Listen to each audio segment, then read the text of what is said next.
vous lire quelques contes que j'ai écrits, parce qu'il n'y a pas meilleur moyen de faire passer un message qu'avec une histoire.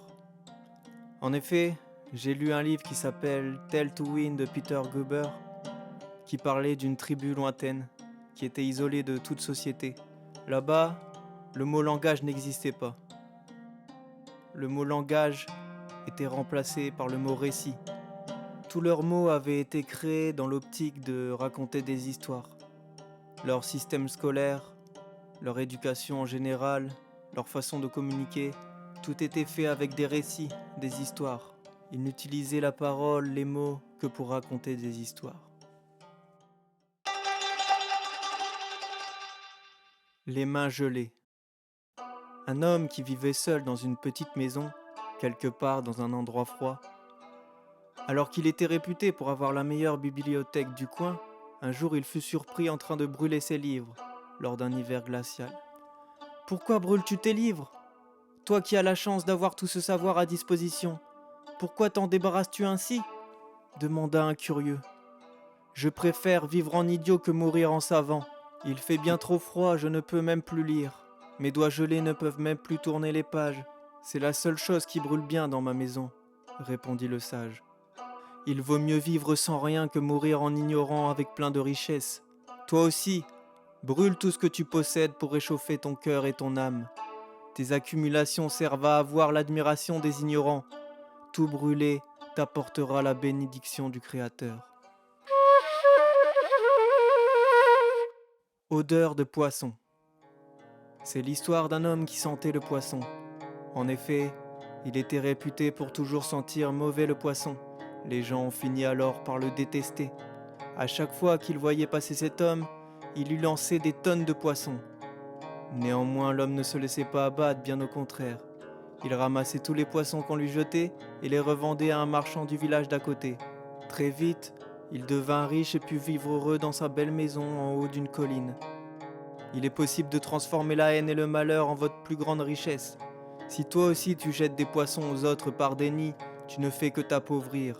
Tu appauvris ton cœur à te délecter du malheur des autres.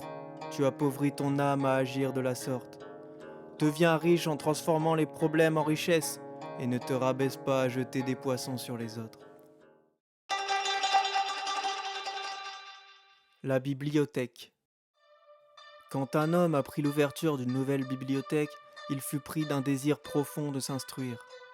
Lui qui avait jalousé toute sa vie les érudits et les savants, ceux qui semblaient tout savoir.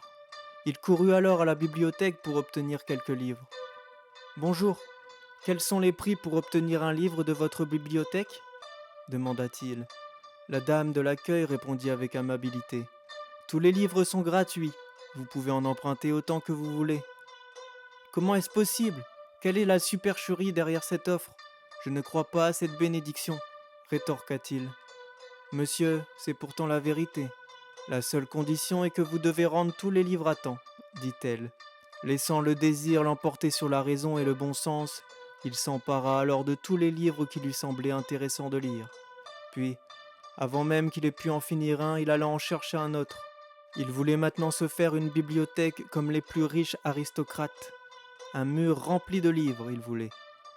Jusqu'au jour où des personnes de la bibliothèque vinrent frapper à sa porte. « Monsieur, ouvrez la porte !»